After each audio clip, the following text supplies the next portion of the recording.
छोटू sound बहरी के YouTube channel में अपने सबक स्वागत है। अही चैनल के लाल बटन दबा कर सब्सक्राइब करूं और हो तेरे आँखों कायो काजल हो मन करे से कोई घायल तू सहज सहज पाँव धर ले और मेरा दिल धड़कावे पायल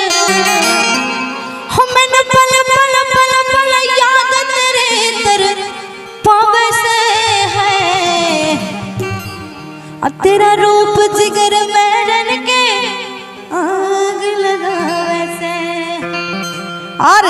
हो मैंने पल पल पल पल याद तेरे तर पावे से है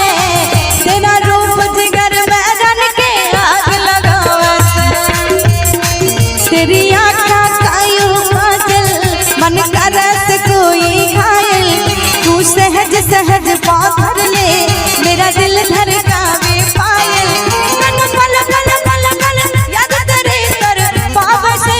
है तेरा रूप जिगर मैरन के आग लगावे से मैंने पल पल पल पल याद तेरे तर पाव से है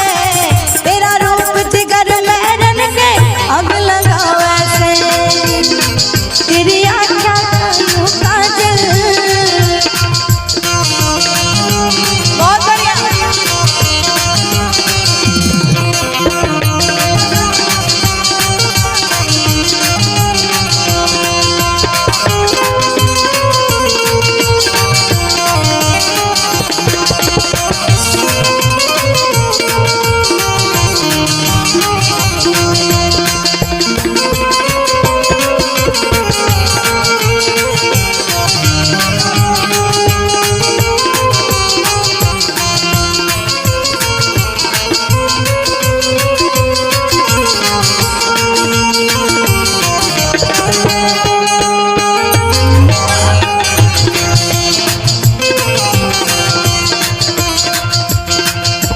सपने के मैं तेरा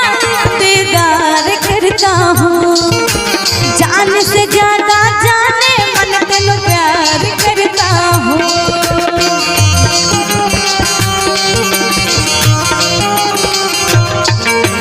सपने के मैं तेरा दीदार करता हूँ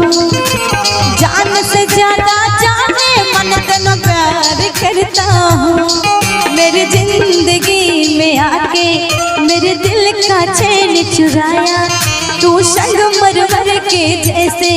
मन देख के दिल ललचाया मैंने पल पल पल पल याद तेरे तर पावे से है तेरा रूप जिगर मैरन के आग लगावे से मैंने पल पल पल पल याद तेरे तर पावे से है तेरा रूप जिगर मैरन के आग लगावे से तेरी आँखों कायो काजल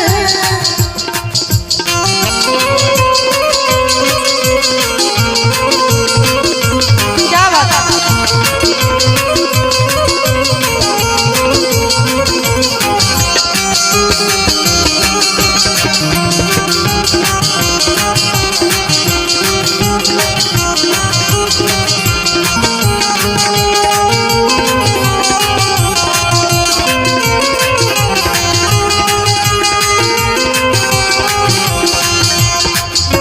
झील से गहरी तेरी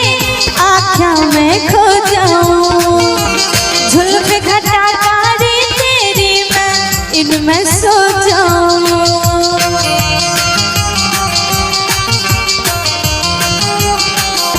झील से गहरी तेरी आँखों में खो जाऊं झुल्फ घटा कारी तेरी मैं इनमें सो जाऊं निर्दयिया देखा सपना तन बना ले मुझको अपना